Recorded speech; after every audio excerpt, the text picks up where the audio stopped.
Étudier un texte, c'est quelque chose d'un peu compliqué, parce que le texte parle et en même temps il ne parle pas. Il parle parce il emploie des mots, un langage, mais il peut très bien avoir été modifié, transformé, élagué. On a pu rajouter des choses, on a pu extrapoler, interpoler, on a pu mettre des commentaires qui se sont rajoutés au texte, mais qui même parfois sont intégrés dans le texte. Il ne faut pas oublier ça. Les commentaires ne sont pas forcément à l'extérieur du texte, ils peuvent être très bien entrés dans le texte, se rajouter au texte.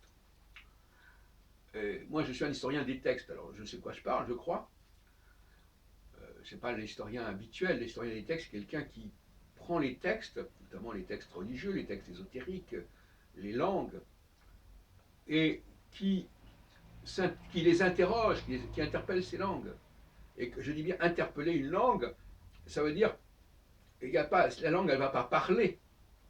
On peut faire parler le texte, mais je veux dire, c'est pas comme parler avec quelqu'un. Savoir parler avec quelqu'un, c'est regarder, observer l'objet et en tirer un savoir, en tirer un discours.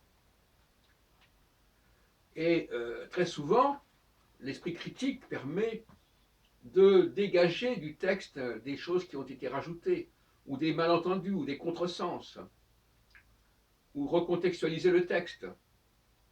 Par exemple, hier, j'ai parlé qu'est-ce que c'est que le peuple élu. Qu'est-ce que ça veut dire dans le contexte biblique que le peuple élu? J'ai montré que le peuple élu, c'est en fin de compte le peuple de Judée au sein de l'ensemble hébreu.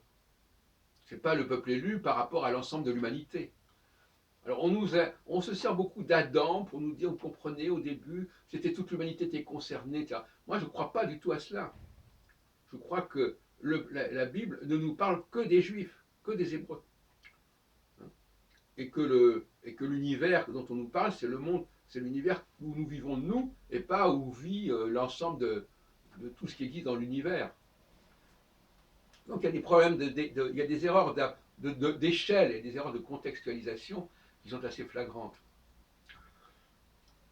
Euh, Savoir quelle est la vérité d'un texte, c'est-à-dire qu'est-ce qu'il a voulu dire, savoir quelle était la vérité d'une langue, comment elle s'est construite, comment elle voulait être organisée, ça me paraît important.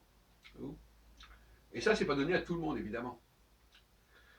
Euh, donc ce paradoxe, c'est effectivement, on a un texte qui parle, en même temps qui ne parle pas, puisqu'il parle, mais il est diachroniquement décalé, puisqu'il a été fait à une époque, à une certaine époque, et aujourd'hui on le voit autrement, et à autre temps il s'est passé des choses, et puis on ne sait pas comment le texte, et puis on ne sait pas si ce texte ne reprend pas des textes encore plus anciens, etc. Donc ça donne un peu le vertige, mais tout le monde n'est pas fait pour être historien des textes.